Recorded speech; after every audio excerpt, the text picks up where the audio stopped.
যদি আপোনালোকে এই পৰ্যন্ত প্ৰধানমন্ত্ৰী আৱাস যোজনাৰ ফালৰ পৰা এটা চৰকাৰী ঘৰৰ মুঠ 1,48,000 টকা পাবলৈ সক্ষম হোৱা নাই কিন্তু 2018 বৰ্ষত যেটো জিঅ' টেকিং কৰা হৈছিল সেই জিঅ' টেকিং আপোনাৰ ঘৰতো যায় চৰকাৰী বিষয়া হওক বা চৰকাৰী কৰ্মচাৰীয়ে যদি জিঅ' টেকিং কৰি থৈ আহিছে আৰু এই পৰ্যন্ত আপোনালোকে প্ৰধানমন্ত্ৰী আৱাস যোজনাৰ অধীনৰ তৰফৰ পৰা এটা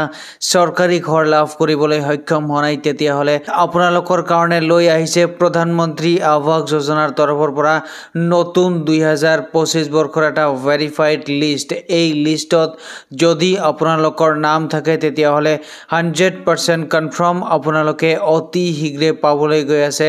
চৰকাৰী ঘৰৰ মুঠ 1,48,000 টকা যদি আপোনালোকে নতুন যেটো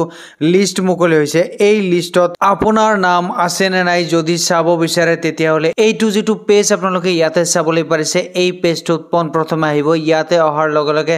আপোনালোকে এইটো যেটো ওপৰত 3 লাইন ইয়াতে চাবলৈ পাৰিছে এই 3 লাইনত আপোনালোকে ক্লিক কৰিব ইয়াতে ক্লিক কৰি দিয়াৰ লগে লগে এইবাৰ আপোনালোকে চাওক ইয়াতে সেকেন্ড যেটো অপচন চাবলৈ পাৰিছে যত লিখা আছে আৱাস সফট এই আৱাস সফটত আপোনালোকে ক্লিক কৰিব ইয়াতে ক্লিক কৰি দিয়াৰ লগে লগে এইবাৰ আপোনালোকে এইটো যেটো ৰিপৰ্ট বুলি যে লিখা আছে এই ৰিপৰ্টত আপোনালোকে ক্লিক কৰিব ইয়াতে ক্লিক কৰি দিয়াৰ লগে লগে এইবাৰ আপোনালোকে তলফালে স্ক্ৰল কৰি এইটো যেটো H নম্বৰ অপচন আপোনালোকে চাবলৈ পাৰিছে যত লিখা আছে সোশিয়াল অডিট ৰিপৰ্টস ইয়াৰে এটাই যেহেতু option beneficiary details for verification ইয়াতে আপোনালোকে ক্লিক কৰিব ইয়াতে ক্লিক কৰি দিয়াৰ লগে লগে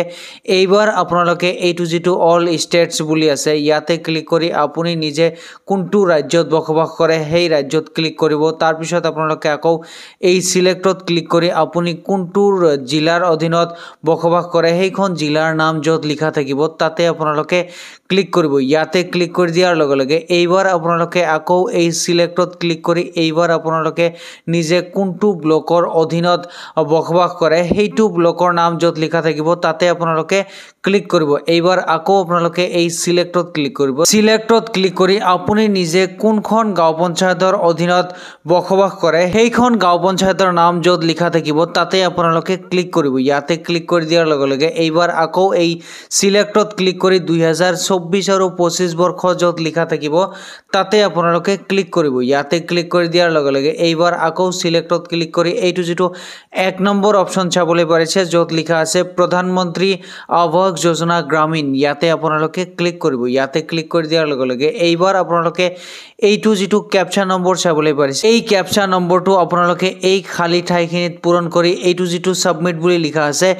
এই সাবমিটত আপোনালোকে ক্লিক কৰিব আৰু সাবমিটত ক্লিক কৰি দিয়াৰ লগে লগে ইয়াতে স্পষ্টভাৱে চাবলৈ পাৰিছে মই যিখন গাঁও পঞ্চায়ত সিলেক্ট কৰিছিলো সেইখন গাঁও পঞ্চায়তৰ অধীনত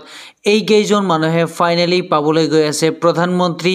আৱাস যোজনাৰ ফলৰ পৰা মুঠ 1,48,000 টকা ইয়াতে স্পষ্টভাৱে চাবলৈ পাৰিছে আৰু যদি আপোনালোকে অল ডিটেইলছ হিচাপত চাব বিচাৰে তেতিয়া হলে অপৰফালে স্ক্ৰল কৰি এইটো যেটো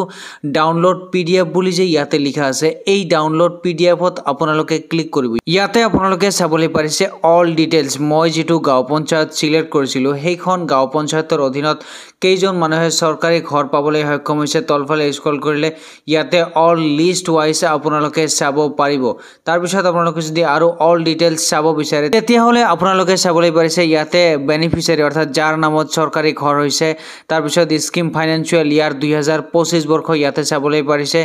বিপিএল ৰ পৰা নে এপিএল ৰ পৰা job card number sanction number sanction date আৰু প্ৰধানমন্ত্ৰী আৱাস যোজনাৰ ফলৰ পৰা মুঠ কিমান টকা আপোনাৰ নামত স্যাংচন কৰা হৈছে ইয়াতে চাবলৈ পাৰিছে 1,30,000 টকা এই পৰ্যন্ত এইজন মানুহে মুঠ দুটা কিস্তি পাবলৈ সক্ষম হৈছে টোটাল 81,250 টকা পাবলৈ সক্ষম হৈছে এনেদৰে অল ডিটেইলছ আপোনালোকে চাব পাৰিব তলফালে লাহে লাহে মই স্ক্ৰল কৰি আছো যদি ইয়াতে আপোনালোকৰ নাম আছে আৰু এই পৰ্যন্ত আপোনালোকে চৰকাৰী ঘৰৰ এটা কিস্তিও লাভ কৰিবলৈ সক্ষম হোৱা নাই তেতিয়া হলে অতি শীঘ্ৰে আপোনালোকে পাবলৈ গৈ আছে মুঠ 1,48,000 টকা প্ৰধানমন্ত্ৰী আৱাস যোজনাৰ ফলৰ পৰা